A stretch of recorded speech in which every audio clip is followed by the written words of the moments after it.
Olá, pessoal. Hoje é o nosso primeiro encontro, né? A gente vem tentando aí há algum tempo criar um espaço onde nós, professores de ensino básico, consigamos debater e ir além do desafio da sala de aula. E agora o nosso momento histórico, né? Visto o embate entre Israel e o Irã, nos proporcionou essa última vontade de começar esse trabalho, né? Então, estamos construindo algo ultra revolucionário, novo, que ninguém jamais fez, né? Esse programa de mesa, gravação e conversa, né? Que vocês jamais devem ter visto isso, né? Novidade total.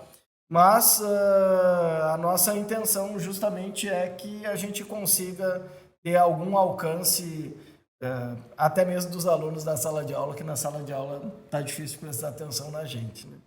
Então, estou eu aqui, sou Lucas Souza, professor de História. Há algum tempo fiquei afastado de sala de aula, agora esse ano estou retornando.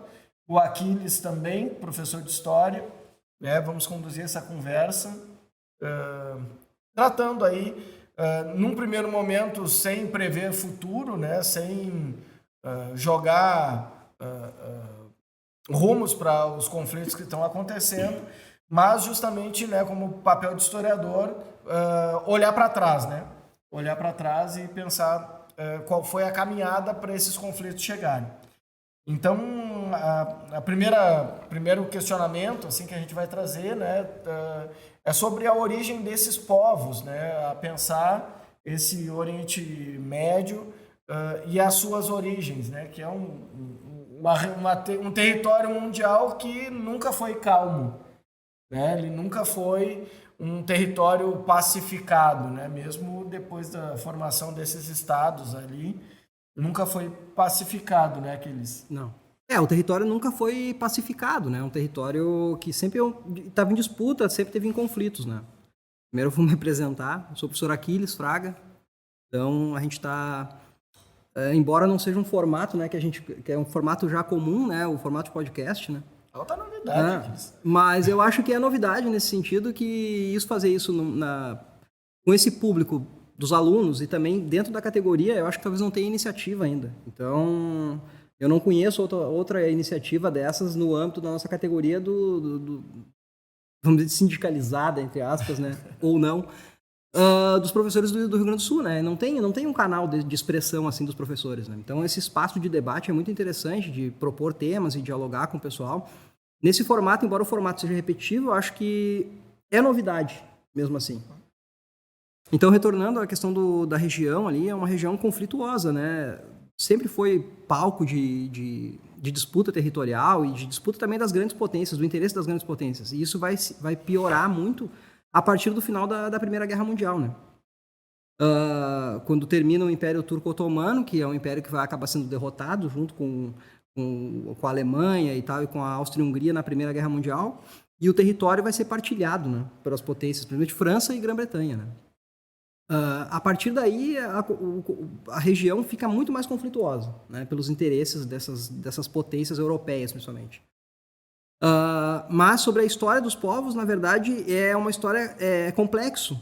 E, por exemplo, os judeus, né, que reivindicam a terra para si, na verdade, esses judeus que acabaram indo para lá, a partir da criação do Estado de Israel com a Resolução de 1947 da ONU, a partir de 48, na verdade são judeus europeus, né? Então, os judeus que já estavam na região permaneceram sempre ali, mesmo dentro do Império Otomano, Turco, embora fosse uma região predominantemente árabe, os judeus que nunca tinham saído da região, os étnicos, né, permaneceram ali e continuaram convivendo ali normalmente, né? Na verdade, quando a criação artificial do Estado de Israel, que é uma imigração europeia de judeus convertidos e não étnicos, né? Aí que é uma questão puramente religiosa, é uma opção religiosa de conversão, principalmente gente oriunda do leste europeu, Rússia, Ucrânia, mas também judeus espanhóis também, de outros países europeus, foram migrando para a região ali, comprando terras e tudo mais, com aquele impulso, né, do surgimento da ideia do sionismo, E depois com a promoção, quando o Império Britânico começa a governar a região, promove, né, com a Declaração de Balfour, né, começa a promover a imigração dos judeus para lá, comprando inicialmente territórios, né, comprando terras mesmo. Então aí o conflito ele vai começar a partir daí, né, dessas imigrações de judeus europeus que já estão descolados da realidade daquela região, não vivem ali, e começam a ser impulsionados para formar um Estado ali já, né. Esse sionismo, o que se trata, assim? Qual é esse diferencial entre os judeus, né? E a gente sabe que esses povos têm uma tradição nômade inicialmente, né? E essa coisa de territorialidade, ela é uma novidade no processo, né? Ela acontece, claro que com essa construção do Ocidente, né? O Ocidente chegando nessa banda do Oriente, né? E dando esse caráter que faz com que a gente julgue muita coisa que não dá para julgar com a nossa régua, né? E esse sionismo, o que ele impacta na construção do Estado de Israel? Na verdade, a ideia do sionismo ela vai aparecer, talvez como novidade, em 1901, né? Quando o Theodor Herzl, né, que é o fundador, vamos dizer, do movimento sionista, ele vai publicar um livro na Alemanha que é o Estado Judeu. E já nesse livro ele vai propor a ideia de que aquela ali é a terra originária, vamos dizer assim, entre aspas, do povo judeu, e que seria o lugar onde se... pensaram em vários lugares diferentes, né? Inclusive na Rússia, na Argentina, tinha várias ideias de onde criar o Estado de Israel, né? Mas a maioria apoiou essa ideia de que teria que ser ali naquela região, porque seria uma região prometida, vamos dizer assim, de forma messiânica, religiosa mesmo, né? Dos judeus. Então, o movimento sionista é um movimento que está associado, inclusive, né, no começo, se fazia uma distinção entre o sionismo de esquerda ou o sionismo de direita, mas, essencialmente, é um movimento, vamos dizer assim, por dentro do judaísmo, racista, né, supremacista judaico, vamos dizer assim. E o Estado de Israel vai se constituir a partir desses expoentes desse movimento sionista. Que é, vamos dizer assim, não uma dissidência, vamos dizer assim, do judaísmo, mas é um elemento que surge por dentro do judaísmo, mas reivindicando essa ideia de Estado. Porque dentro do povo judeu, da ideia dos judeus, né, tem até escrito sobre isso, do próprio Marx, eu acho. Eu acho que sim, eu acho que é sobre a questão judaica, que ele vai falar que houve um debate, inclusive, lá na Antiguidade, os judeus criariam ou não um Estado. Isso na Antiguidade, né? E alguma parte desses judeus negavam a ideia de ter um Estado, porque eles acreditavam que eles só tinham, o único rei deles seria Deus, no caso, né? Por dentro toda essa mitologia judaica, monoteísta. Então, na verdade, não poderia ter um rei dos judeus. Porque o rei dos judeus está em outro plano de existência. Então, a ideia de um Estado, para eles, já era uma abominação no sentido religioso do termo. Sim. Inclusive, esses judeus ortodoxos de hoje, que fazem protestos contra o próprio Estado de Israel dentro de Israel. Porque é gente que já estava vivendo lá antes da fundação, são gerações que já estavam vivendo. E eles não aceitam a ideia de Estado. Porque eles são meio, vamos dizer assim, um certo anarquismo, né, da parte deles, que eles acreditam que o representante que julga a conduta do judeu e tal, ele é Deus, não é nenhum Estado terrestre formado por ser humano, poderia. E o Herzl, né, que é o criador da ideia sionista, ele vai propor que há uma necessidade de um Estado judeu e se organizar o judeu em um Estado-nação judaico, então supremacista, racista já, né, onde só teria direito dentro desse Estado o judeu. E aí eu fico pensando o seguinte, ok, né? A gente está falando de religião, aí se for no texto bíblico da origem dos hebreus ali, nós vamos encontrar lá... A Terra Prometida. Até que o Davi se torna rei dos hebreus e eles conseguem, de alguma forma, um território por um tempo. Exatamente. Mas a origem desse povo é nômade e ao longo do tempo eles são vencidos, são derrotados e se tornam nômades. Mas a única coisa que permanece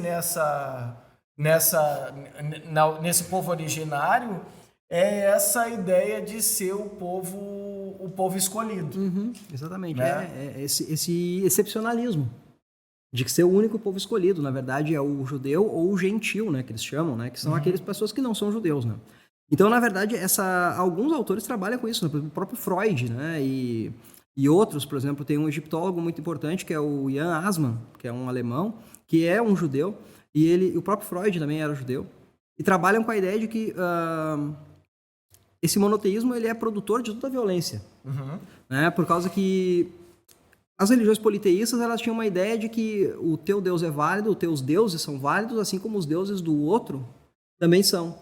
Então havia um sincretismo muito grande, né? A própria Grécia, muitos deuses são de origem egípcia que foram houve um sincretismo absorvidos dentro do panteão, vamos dizer, greco-romano, greco-latino.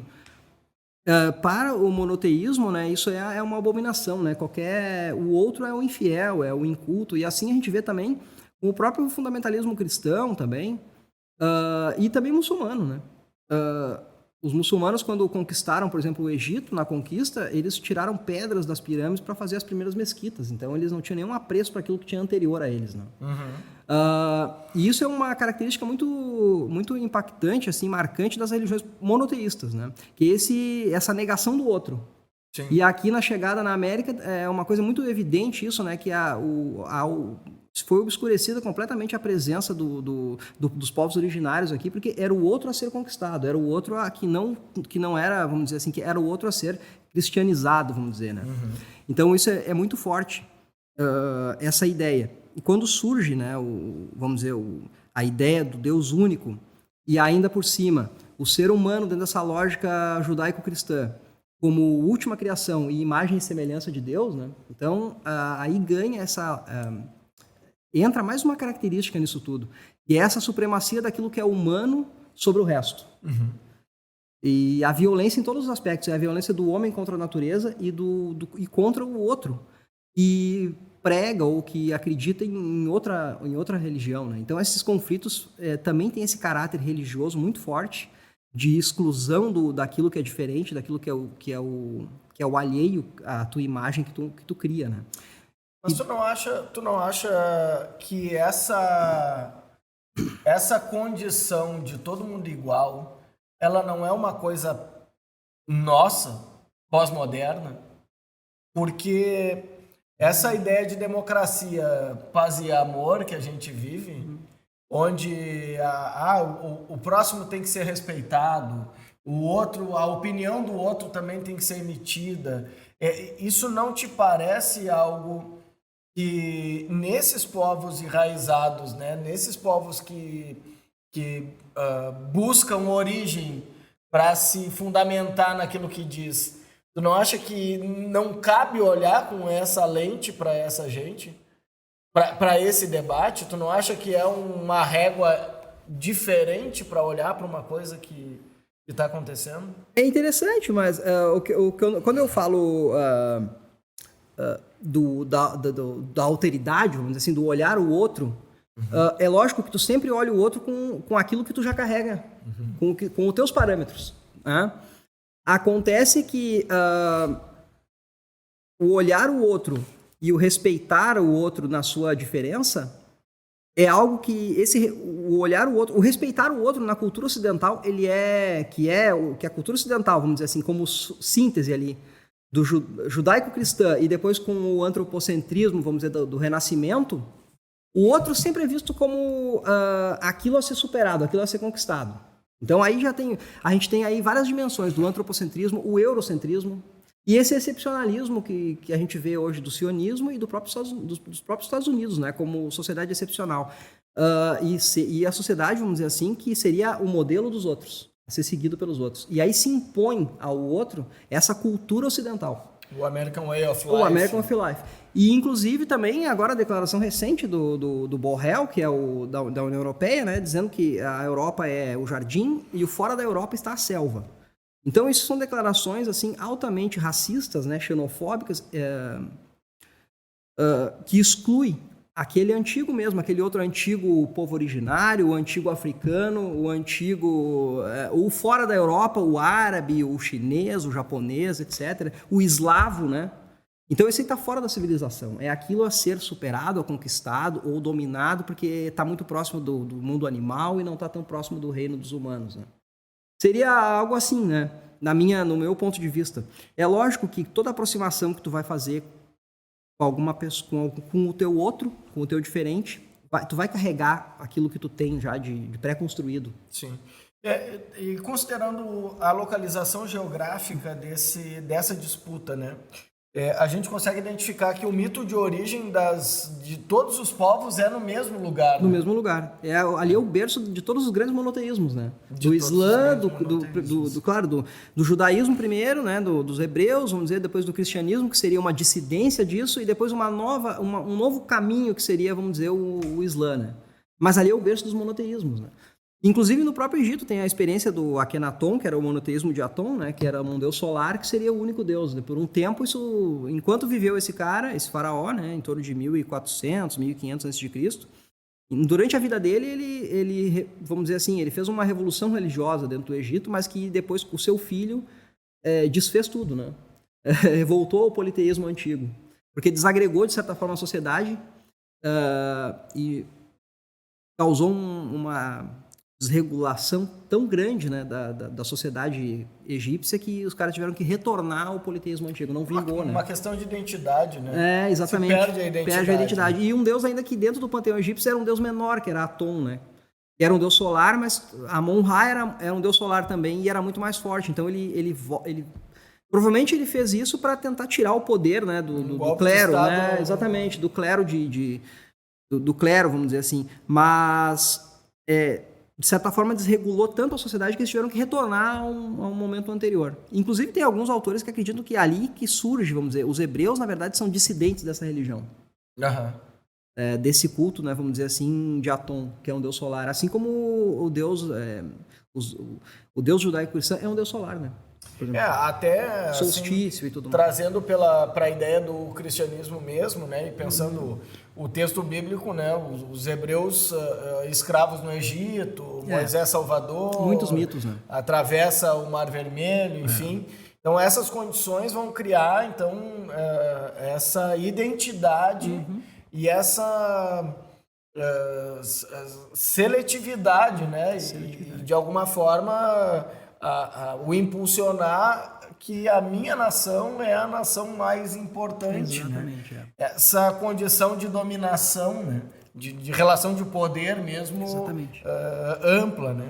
Então a gente está trazendo até agora, né, um panorama inicial da origem desses povos. O Aquiles trouxe alguns exemplos desse reflexo já nos tempos modernos e atuais, que ainda se mantém. Então, a nossa condução agora vai a pensar esse território dentro do modelo que nós temos hoje. Né? Qual seria o interesse desses territórios? Porque, vejam, essa proposta de guerra entre esses povos, ela é permanente o tempo todo. Nós que vivemos nesse mundo ocidental pacificado, né? E foi imposto a nós uma pacificação que a gente, até nos debates de opinião, a gente não pode brigar, a gente precisa ter um modo social de ser oponente, né?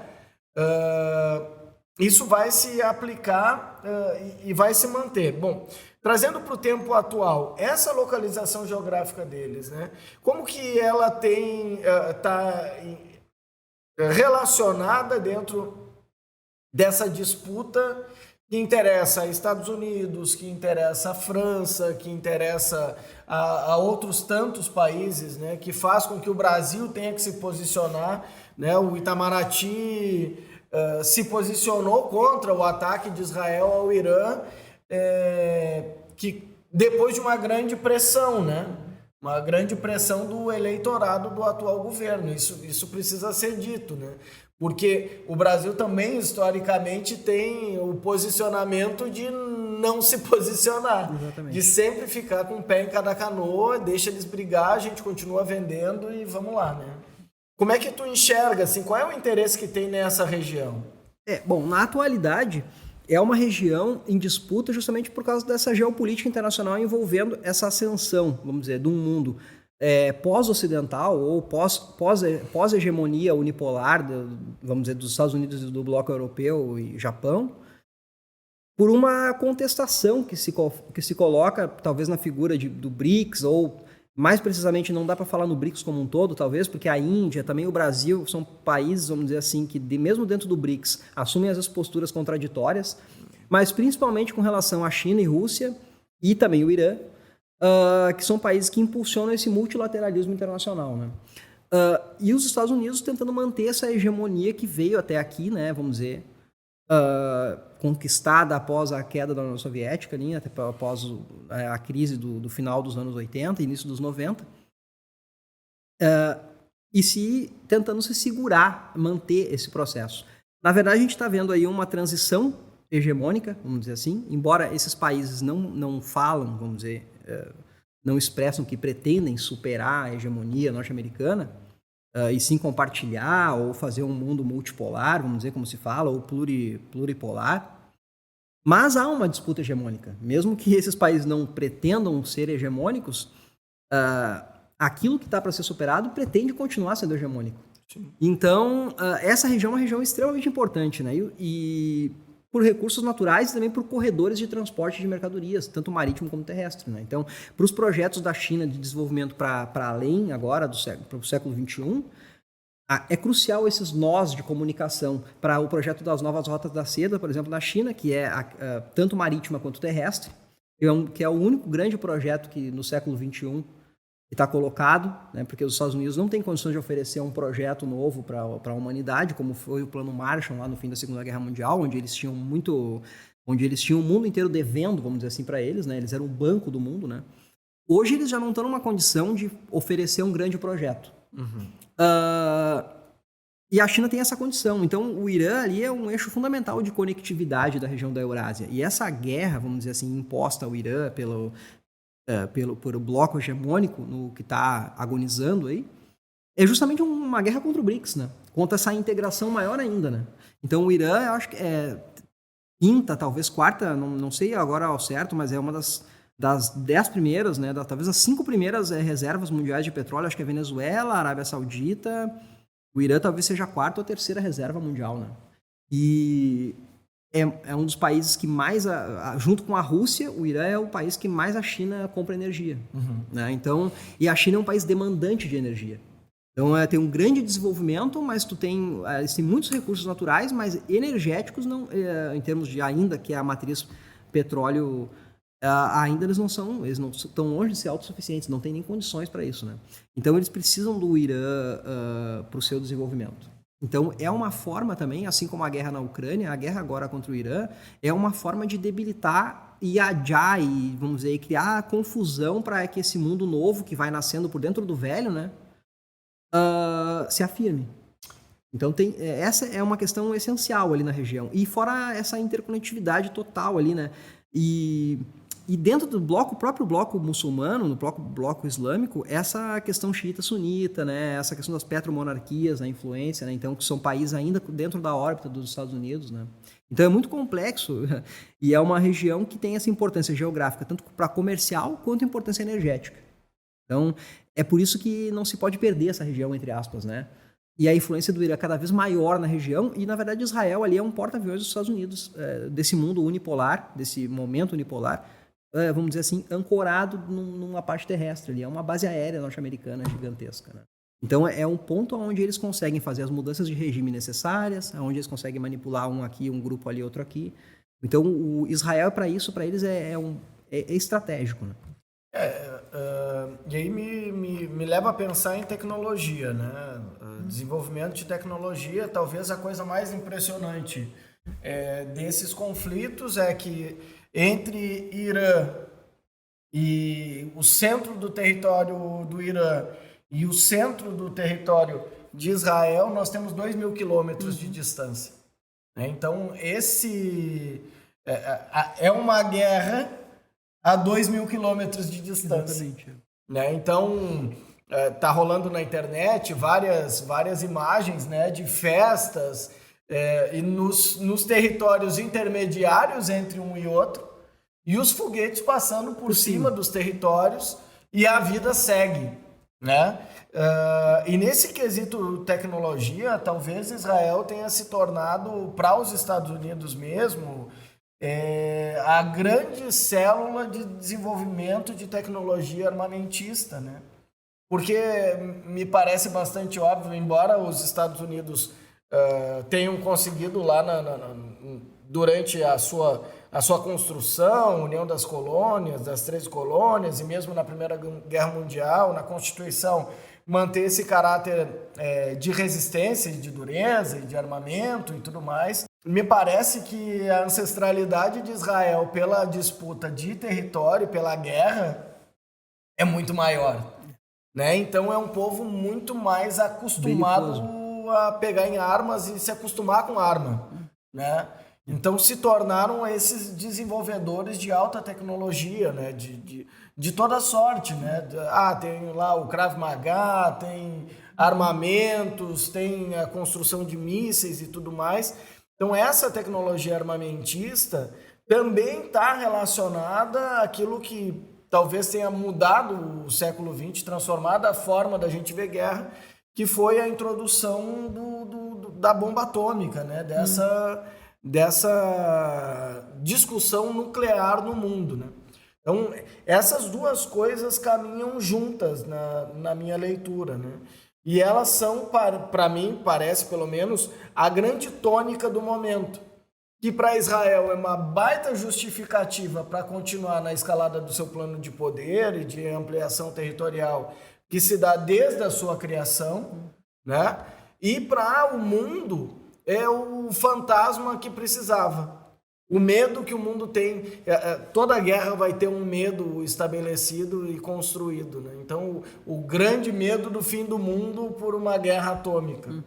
Então, eu queria te colocar isso, assim, como é que tu enxerga esse desenvolvimento tecnológico, esse celeiro armamentista, né, que tu já indicou na tua fala, né, estadunidense, nessa região mais belicosa, que dá para dizer assim, que é a região mais belicosa do mundo, porque desde a origem desses povos eles se atacam. Né? Na verdade, assim, uma coisa que é interessante perceber também é que Israel, o Estado de Israel também é um Estado colonial, né? Então, as guerras que Israel trava são guerras de conquista colonial, de espaço colonial. Então, são guerras, de certa forma, dessas guerras que a gente vê tradicionais, vamos dizer assim, que o Ocidente está acostumado a travar. São as guerras, por exemplo, a Segunda Guerra Mundial, que foi uma grande guerra colonial da Alemanha para colonizar o leste europeu, né? Principalmente territórios da União Soviética. E as guerras norte-americanas, que são guerras todas coloniais ou neocoloniais, né? De conquista mesmo, de derrubada de governos e tal. E Israel, na região, ele trava uma guerra colonial de expansão territorial, de afirmação depois desse território conquistado e de segurança, vamos dizer, de impor, vamos dizer, nesse território conquistado via força, os seus colonos, e depois tornar isso aí tudo de forma legalizada, vamos dizer assim, para perante as leis israelenses e fixar populações nesses territórios conquistados. Então é assim que as colinas de Golã, que são o território ocupado da Síria e que Israel ainda não vai devolver, não devolveu, né? E que já tem assentamentos lá, né? De colonos. Então, por outro lado, o Irã é um país que já nasce sob guerra. Então, quando a Revolução Islâmica triunfa em 79, em seguida os norte-americanos já empurram o Saddam para cima, né? O Iraque para cima do Irã. Então já impõe o Irã, no nascimento do país, uma guerra. Né? Que ele vai ter que se virar, um país recém-feito, que foi feita uma revolução, onde estava praticamente desde, né, do período do Shah, as empresas privadas, principalmente britânicas e norte-americanas, controlavam o petróleo do Irã, era uma empresa privatizada e tal, os caras estatizaram o petróleo, então teve conflitos internos com os interesses econômicos das potências europeias, Estados Unidos, né, Inglaterra e Estados Unidos principalmente, e impõe ao Irã, em seguida do seu nascimento, vamos dizer, como República Islâmica do Irã, né? Não é o nascimento do Irã, porque a Pérsia, vamos dizer assim, as primeiras fixações de moradores ali naquela região do Irã é 2700, mais ou menos, antes de Cristo, né? Mas o Estado moderno do Irã, que a gente conhece hoje, de 79 para cá, no nascimento ele já é imposto uma guerra. Né? E depois um bloqueio brutal. Assim como a Coreia do Norte, por exemplo, né, que houve, no nascimento do país, é imposto uma guerra e em seguida um bloqueio. Né? A mesma coisa Cuba, né? A partir da Revolução Cubana, primeiro, se estabelece uma tentativa de desembarque lá de tropas americanas na Baía dos Porcos, que fracassa, e depois em seguida um embargo que dura até hoje. O Irã é a mesma coisa, ele passa por uma guerra imposta de fora, ele vence a guerra, e depois em seguida um bloqueio que dura até hoje. Então, medicamentos eles tiveram que se virar, fazer 100% produzir domesticamente, porque eles não podem importar várias coisas, tem limitações de importações, porque é um país embargado, né? Então, para o Irã, ele acaba desenvolvendo uma forma de pensar a guerra diferente da forma como pensa o Ocidente, Israel, os Estados Unidos e a Europa, que são guerras de conquista. São guerras defensivas e com armamento e para isso o armamento é diferenciado. Então, é um investimento muito grande em mísseis, né? Enquanto que para os países que vão pensar a guerra como guerra de conquista, tu tem que ter avião, tu tem que ter tanque, tu tem que ter outras coisas, uma cartela muito maior. Então Israel acaba tendo um leque, vamos dizer, de opções, mas ao mesmo tempo a guerra moderna, a partir do século XXI, que a gente vê com drones e com mísseis, que a Ucrânia está mostrando que já a guerra hoje já é um outro tipo de guerra, é muito complicado para Israel levar uma guerra de longo prazo, de desgaste, com o Irã, porque Israel depende praticamente para tudo de navios de transporte que tragam para Israel. Israel não é autossuficiente em nada. Quer dizer, o petróleo eles refinam, mas eles não têm autonomia petroleira, vamos dizer assim. Então, se, por exemplo, o Irã decide, vamos dizer, embargar, vamos dizer, Israel, que não entre nada, eles não recebem nada. Então, quer dizer, eles têm muita limite. Inclusive, problemas de abastecimento eles tiveram na guerra contra Gaza. Que vem até hoje, o massacre em Gaza, não é nem guerra, né? O genocídio de Gaza. Não, e até... Assim... Munição, bombas que os americanos tiveram que mandar, porque chegou. Inclusive, essa última leva agora que preparou esse ataque contra o Irã, era um carregamento que estava destinado à Ucrânia e que eles desviaram, o Trump desviou para o Oriente Médio. Então, quer dizer que eles têm problemas de abastecimento, então eles não são autossuficientes em praticamente nada, ao contrário do Irã, né? E quantas frentes eles estão agora, exatamente, né? Porque estavam frente com a Síria, tá frente com Gaza, tá frente com o Irã, o Líbano, Iêmen. Né? Então, eles estão envolvidos em vários conflitos ao mesmo tempo, né? É o Zé Briguinha, né? Exatamente. Então, Gaza é o massacre, né? São quase 56 mil mortos já, assassinados, né?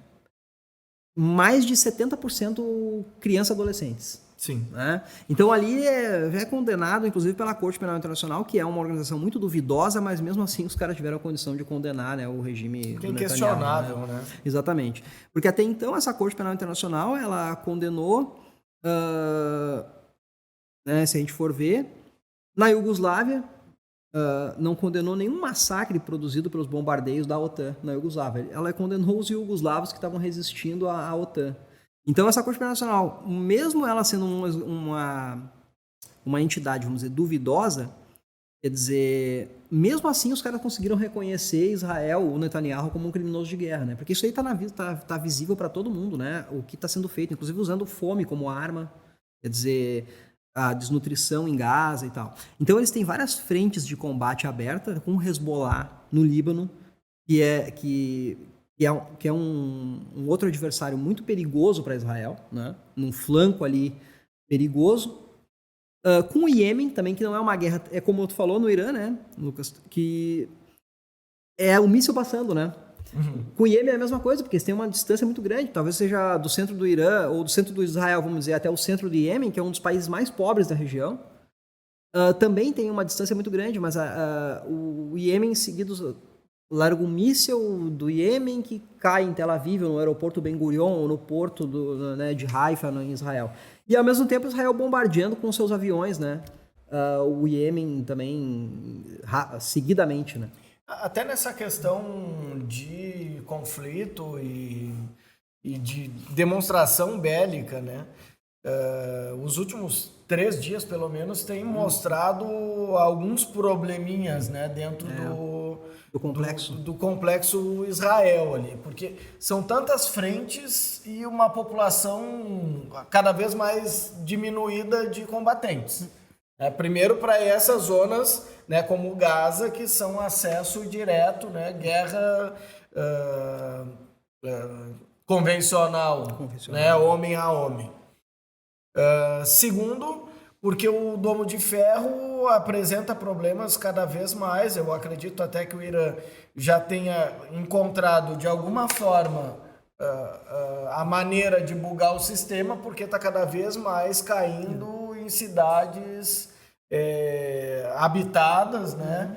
E tem se condenado, inclusive, o Irã, né? Está atacando os civis. Mas Israel não pode, Israel faz o que quer. Então, as nossas condições de guerra, elas estão se apresentando e demonstrando, de alguma forma, o cansaço de Israel. Exatamente. A pergunta que eu quero te fazer é o seguinte: será que o Estado de Israel mesmo quer essa guerra?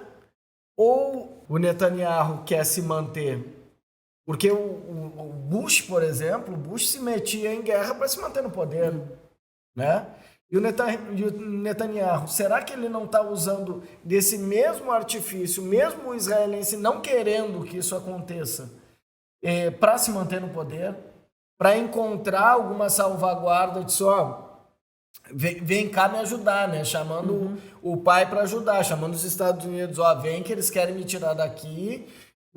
Quem vai assumir não vai ser tão fiel ao que vocês querem. Será que não é por aí essa conversa? Eu acho que isso é um elemento que tem que estar, a gente tem que ter, isso é um elemento muito claro, sim, eu acho que tu tem razão. Na verdade, o Netanyahu precisa também da guerra, para o seu mandato para si mesmo, né? Mas aí também há essas questões muito maiores, né? Que na verdade também essa guerra é interessante, mesmo que a gente ache que não, ou que o Trump tente negar, para eles é interessante também. Porque na verdade debilita justamente aquilo que a gente está falando, dessa interconectividade do mundo multipolar que vai nascendo, né? Então, criar um problema no Irã para a China, criar um problema na Europa como a Ucrânia para a Rússia, criar um problema, entende? Então, para eles é interessante frear o desenvolvimento desse mundo nascente. Então, é impossível que, isso já foi, o Trump estava sabendo, e não tenha sido articulado com os Estados Unidos isso antes, e já estava articulado, tanto é que esse desvio de armamento que estava para ir para a Ucrânia, que os caras no meio do caminho mandaram ir para o Oriente Médio, principalmente para reforçar o domo de ferro, entre aspas, né? Para a defesa de Israel e tal, porque sabia que ia ter um contra-ataque do Irã, então eles queriam, né, ter armamento suficiente para interceptação. Então, é impossível que os Estados Unidos não tivessem articulados com isso também. Então isso aí é interessante para o Netanyahu, é interessante para o governo Trump, que cria um problema para a China resolver. Quem vai ter que estar chamado agora a ajudar o Irã, vamos dizer assim, ou a sustentar o Irã numa guerra de longa duração, se por acaso ela se tornar uma guerra longa com Israel, vai ter que ser a China para assumir. Porque a Rússia não vai poder assumir isso agora. A Rússia Porque já ela tá tem com um problema suficiente que está toda a OTAN dentro da Ucrânia, com mercenários de todos os países da OTAN, com francês, com inglês, com MI6 e tal, com brasileiro, com colombiano, muito colombiano lá. Então, tipo assim, e todo o armamento, né, vamos dizer assim, disponibilizado até agora pela OTAN, esvaziaram reservas de armamento da Estônia, da Letônia, da Lituânia, da Polônia, da República Tcheca, da França, tudo jogado dentro da Ucrânia, né? Alemanha, tanques e aviões e tudo mais. Enfim, então é um problema muito grande para a Rússia ali.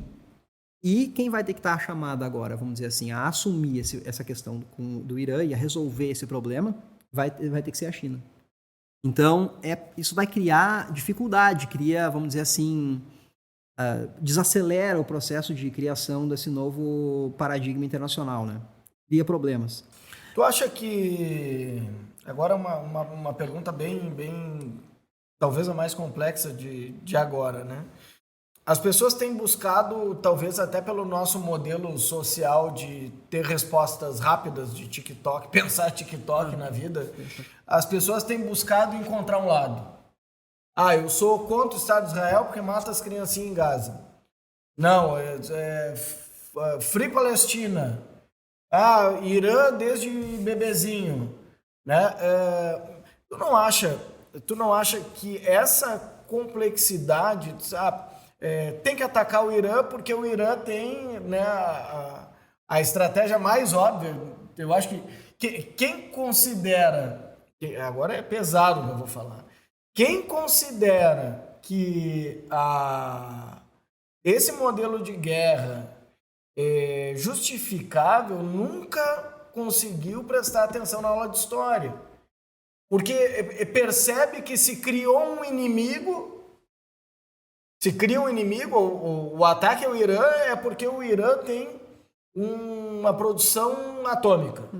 vai fazer uma bomba atômica, mas o Irã não pode ter, mas a China tem, a França tem, a Rússia tem, o Reino Unido tem, a Índia tem, a Coreia do Norte tem, o Paquistão tem, os da OTAN que compartilham, a Bélgica, a Alemanha, a Itália, Países Baixos e a Turquia tem, Israel tem e diz que não tem, mas o Irã não pode ter. Por que o Irã não pode ter? Porque lá tem extremistas, lá tem o Ayatollah, lá tem o Estado Islâmico, eu não estou chorando, né? Só rinite. E lá tem todas essas coisas que não condizem com o meu monoteísmo. É o monoteísmo do outro que é meu inimigo. Será que agora sou contra o Irã porque eu entendo, mas eu vou concordar porque só tem que atacar um Estado teocrático? Israel também não deixa de ser um Estado teocrático, né? Na verdade, tem alguns autores aí que defendem que Israel é um Estado teocrático também, né? Porque eles têm leis, vamos dizer assim, onde aquele que confessa o judaísmo dentro do território tem mais direitos, vamos dizer assim, do que aquele que não é judeu. Então, por exemplo, assim, e eles têm até métrica para medir o quanto o cara é judeu ou não. Então, tipo assim, vamos dizer assim, por exemplo, casamentos, eles têm leis lá que dificultam, por exemplo, o cara que é um árabe ou uma árabe é casada com um judeu ou uma judia, por exemplo, que são, né? Eles têm uma cidadania menor, mesmo sendo casado do que o nato, vamos dizer assim. Sim. Né? Então, é um Estado que, de certa forma, por mais que eles tenham uma leis e constituição, de certa forma eles têm essa ideia teocrática, exatamente. Então a influência dos rabinos radicais, né, sionistas dentro do regime do Netanyahu é muito evidente, né? Então uma coisa que cabe, né, até a título de colocação, né, a galera brasileira cristã considerar que os judeus se importam com o cristianismo, com o pentecostalismo nosso aqui, também é um problema conceitual, né? Isso é útil para o Estado de Israel, né? Na verdade. Mas que não há nenhum tipo de ligação, vamos dizer, histórica entre... Na verdade, o cristianismo, ele é, vamos dizer, uma dissidência, ele é um rompimento, de certa forma, com várias coisas do discurso judaico. Né? Hebraico, vamos dizer assim, mais original. Mais original, Então, ele e também é muito mais universalista do que o próprio judaísmo, né? Que é muito restrito ao judeu, né?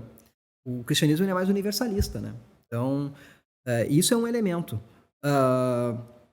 Mas voltando à questão do clube nuclear, né? Que tu estava falando ali. O Irã, na verdade, ele tem pelo próprio regime dos ayatollahs, né?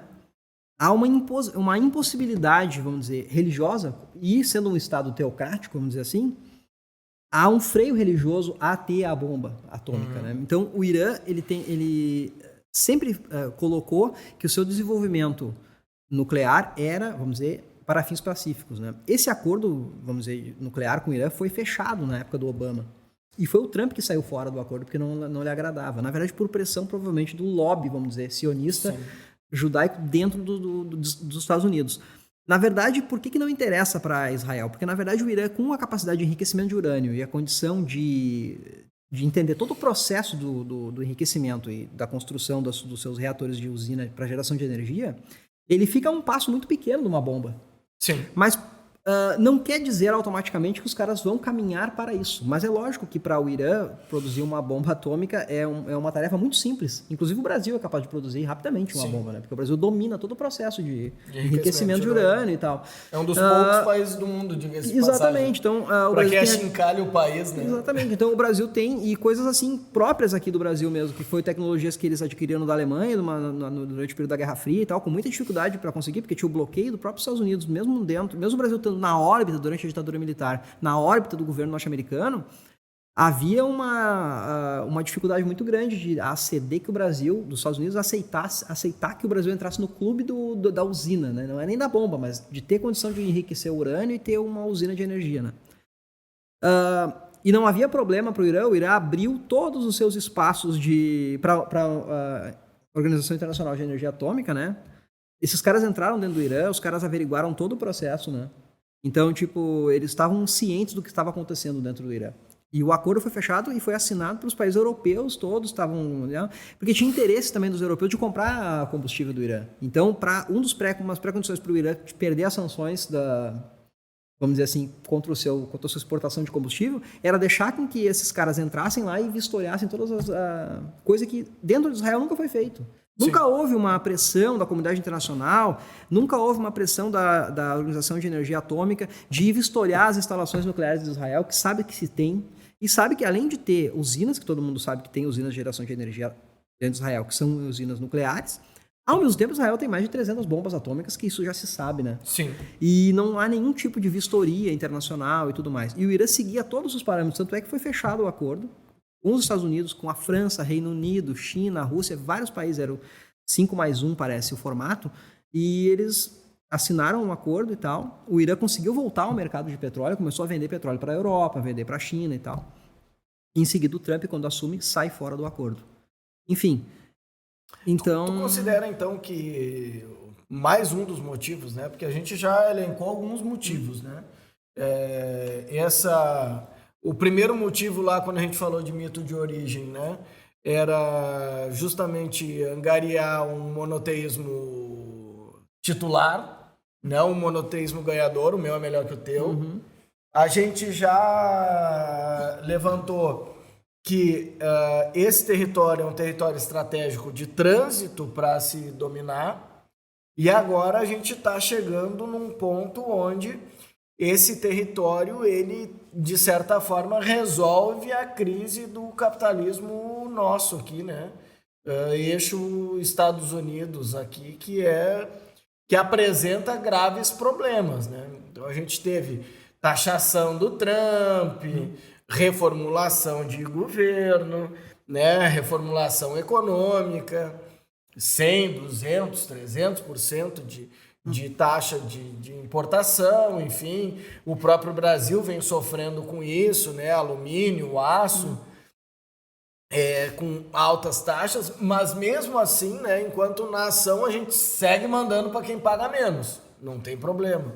Então, me parece que esse modelo desse capitalismo tem se tornado aí também uma das razões possíveis para esses conflitos estarem acontecendo no Oriente. Porque, claro, a gente vê que uma das bases principais até de matriz energética do capitalismo é o petróleo, né? Sem dúvida isso.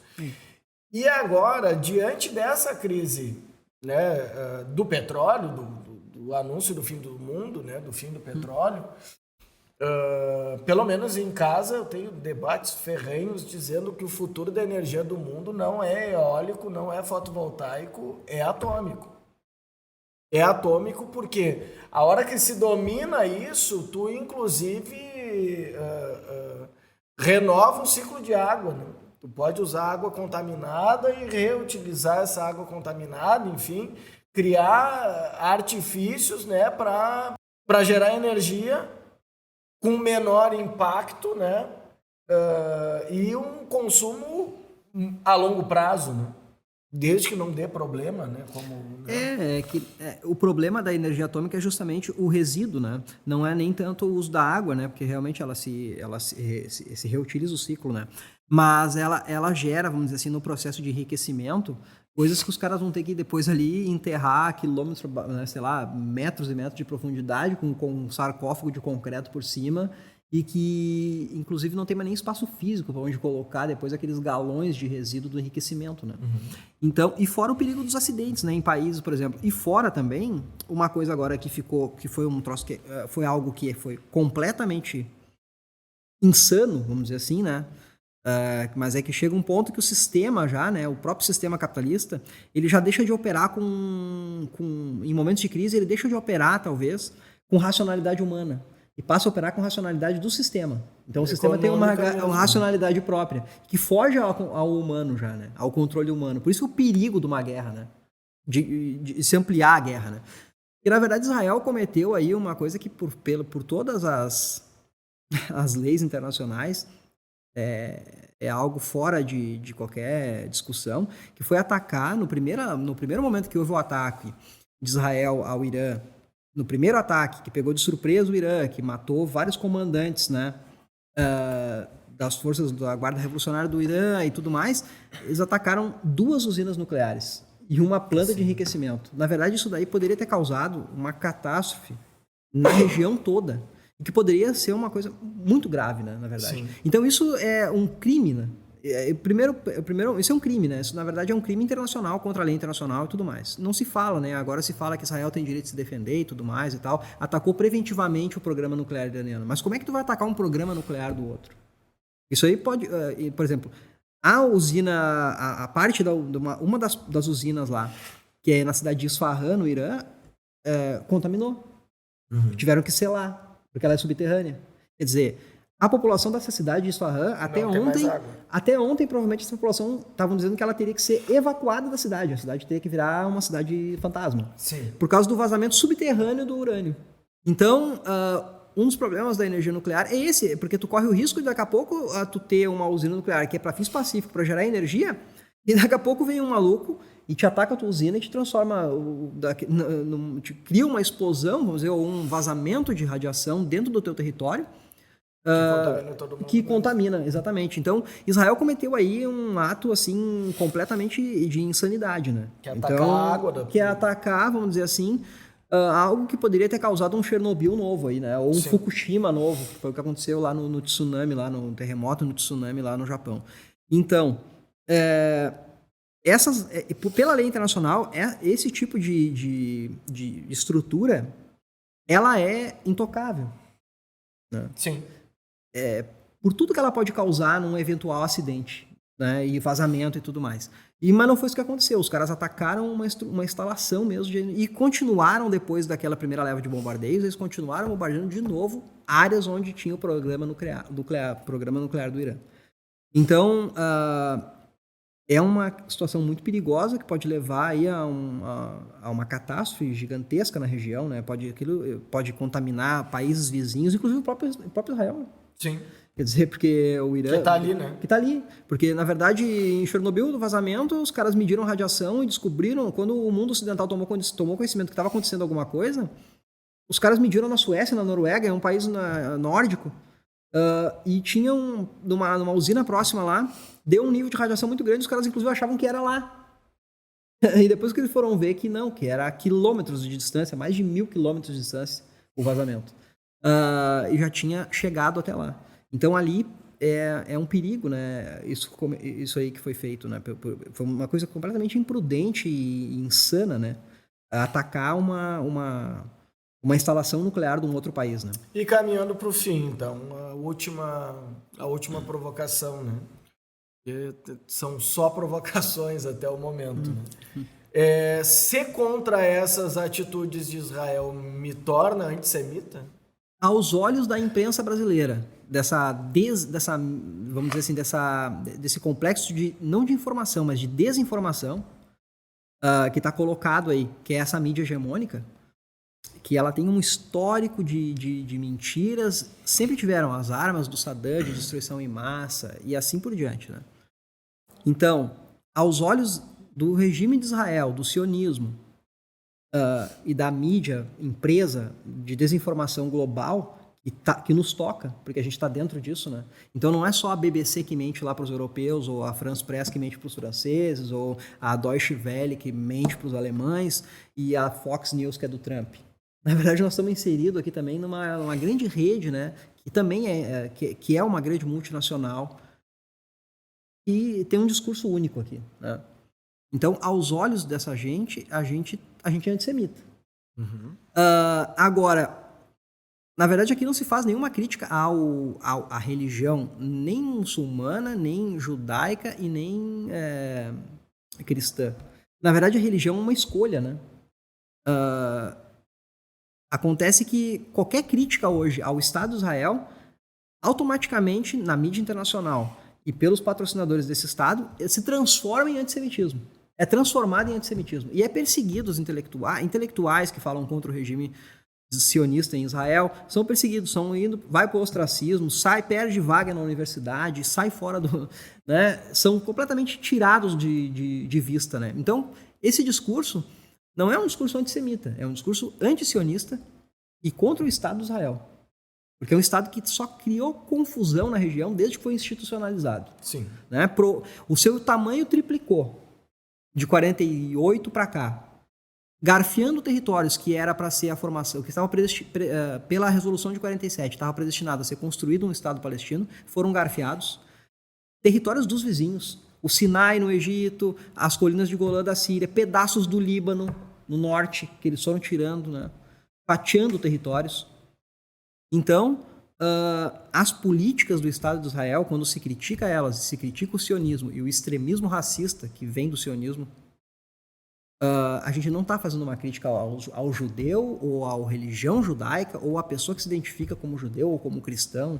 Na verdade, isso fica bem claro para nós, né? Mas as pessoas muitas vezes confundem e porque é feito para confundir mesmo. Mas é que a propaganda... O trabalho midiático é criar confusão, exatamente. A propaganda é que Israel está combatendo o quê? O inimigo do mal, extremismo. Né? Uhum. Né? É a luta do bem contra o mal. Que é o grande inimigo, que é o que motiva todas as guerras do tempo contemporâneo. Né?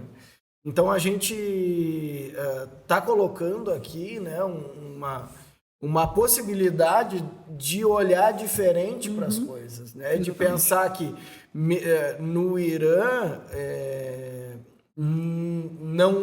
nem todo mundo é mal, né? E essa desculpa, né? O exemplo de Gaza talvez seja o melhor exemplo, que é um territóriozinho de nada, né? Pequeno demais, uma população absolutamente grande, que servia a Israel, atravessava o muro para trabalhar durante o dia, voltava para sua casa durante a noite, servia para o Estado de Israel e hoje está em total destruição, né? Então, a gente, com a desculpa, né, de achar os terroristas. Essa é uma desculpa que a gente precisa superar, né? E buscar outras alternativas, né?